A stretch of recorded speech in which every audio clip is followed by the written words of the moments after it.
You brave people that are willing to sit and listen to somebody read really, really cool information. I'll keep reading.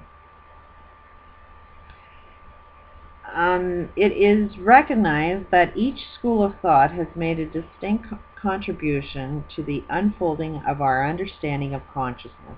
Each has its own territory, so to speak. Like pieces of a giant puzzle, each school fits together into a more complete picture of consciousness.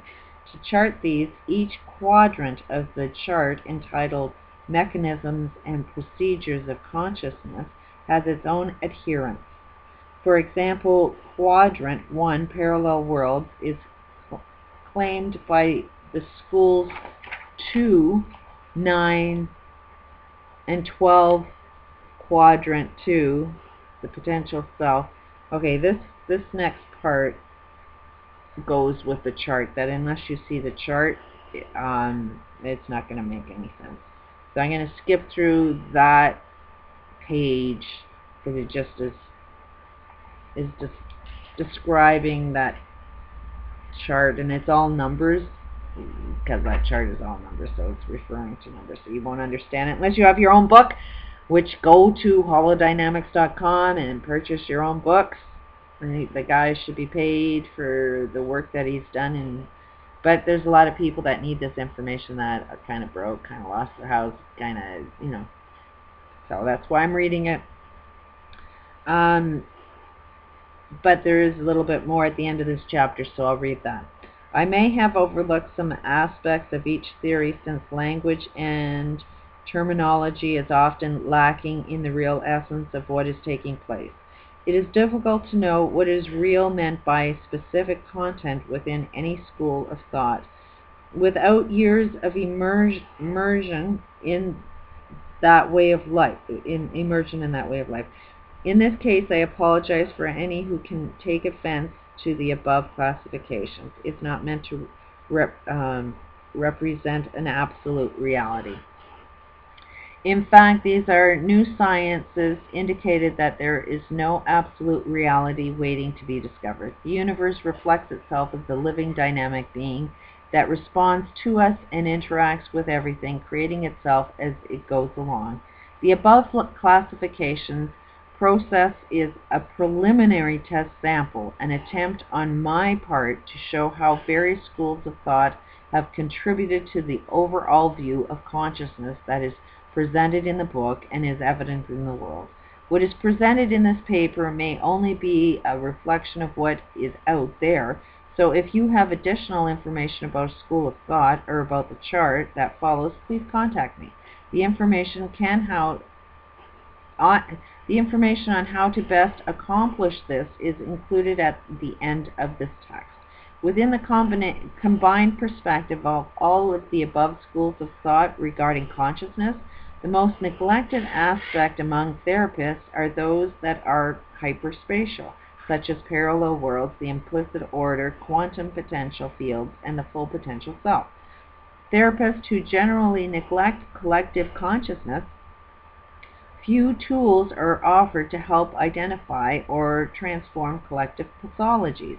Yet such information is primary when dealing with consciousness disorders such as mental illness, stress management, and family or social system dysfunction. Of course, war and terrorism might also be overcome with the help of an effective theory of consciousness.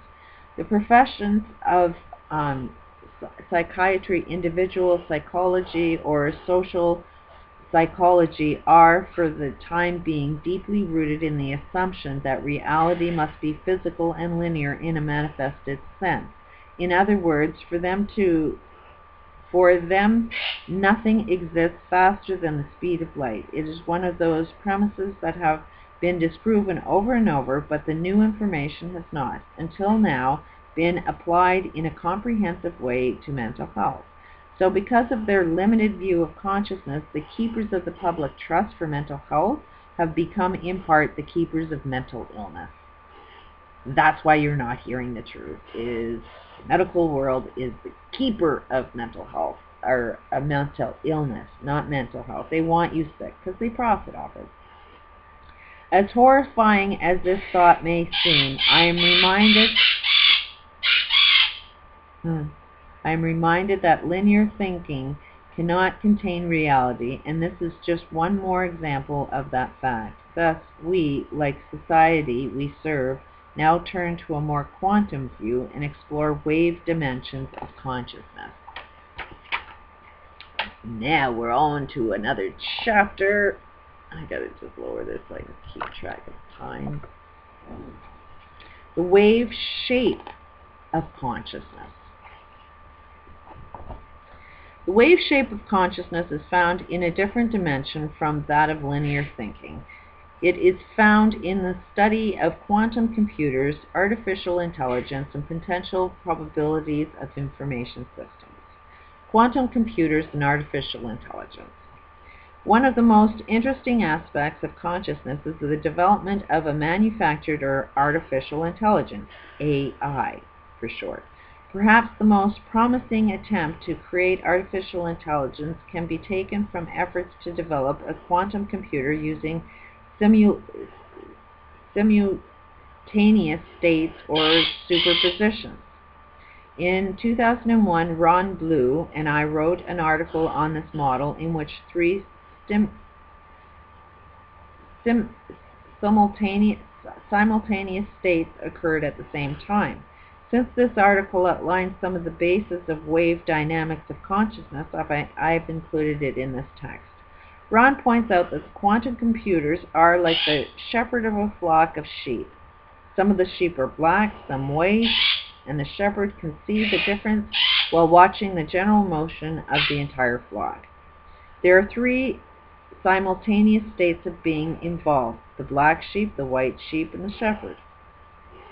Understanding these three simultaneous states brings us one step closer to understanding the universe of holodynamic, multidimensional state of being. With this quantum understanding come new alternatives to approaching the nature of human consciousness. Understanding wave dynamics allows us to make certain distinctions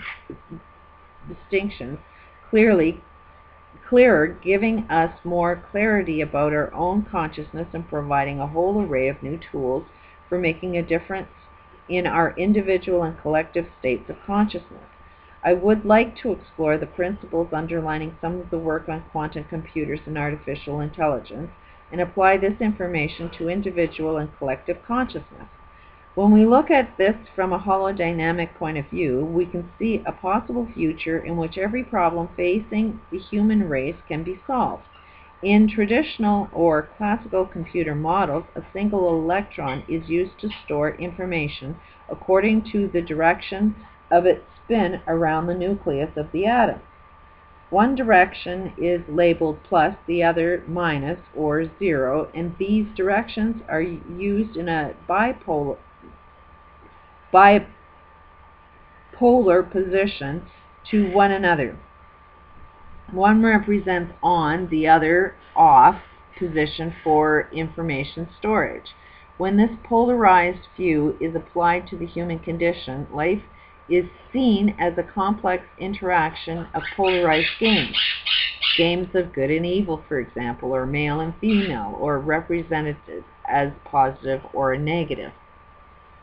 The quantum model has changed this approach by using a neutral position to represent simultaneous superposition conditions in bipolar oppositional states. Rather than depending on one electron to store information as a traditional model, the quantum model uses all the electrons in a neutral charge, coupled position to store information in oppositional states of neutrality. Consciousness would be represented as a binding that uses global-local interactions resulting in a representation of the singularity of oscillion percept. I'll continue. Phone.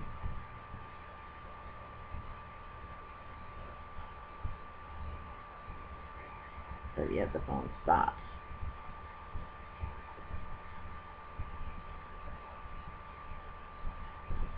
continue.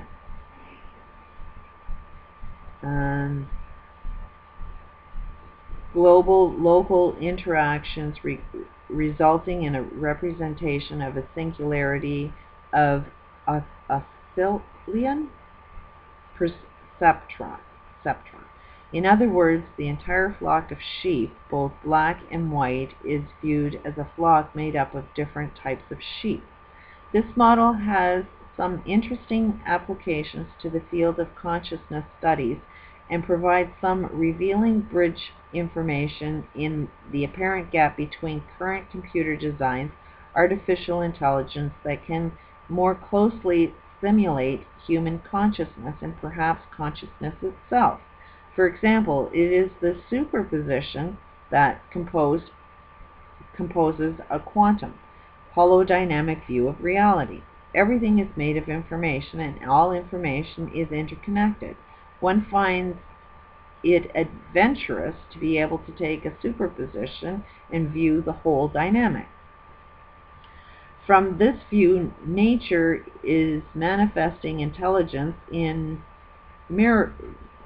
myriads of variations. All life is part of the flock. If they think back on their own personal daily experiences, most people can recall being connected to someone close. If a family member suffers from trauma, others can sense it even from great distances. Phenomena such as swarm intelligence and parapsychology also give evidence that intelligence is connected. Numerous books have been written about this. All indicate that consciousness is, in reality, a collective, superimposed phenomenon. In order to better understand the nature of consciousness, the quantum computer model provides some promising insights that may have direct implication in the field of artificial intelligence, and deep implications for more conscious living in a conscious universe.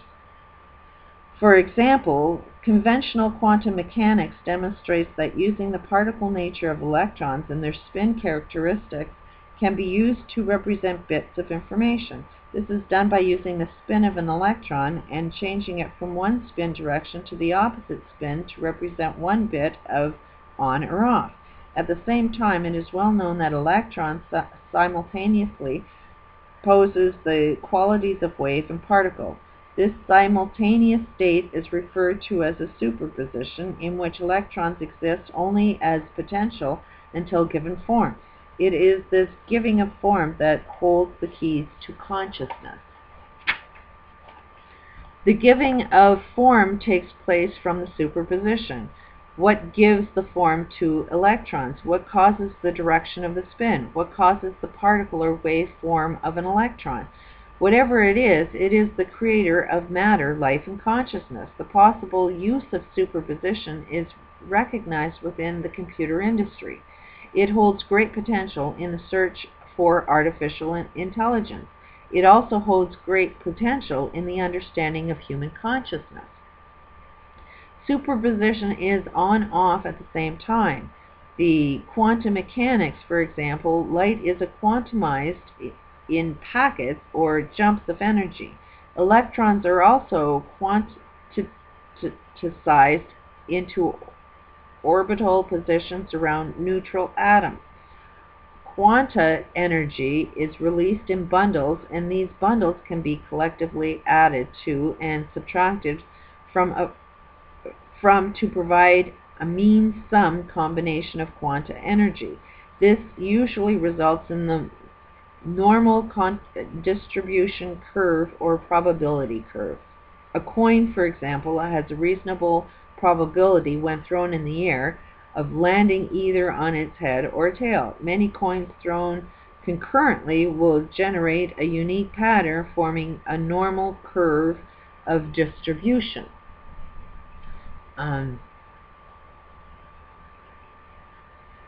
So much to say. Taking computer programming, so many of my life experiences sort of are relevant to everything that's discussed in this concept. From one thing that I've seen is everything that we design, all our technology that we design external from the body appears to be human capability. That until it gets in form state, until we build the computer, will we understand how the mind works. And yet, you have to understand the mind to build the computer. Kind of interesting.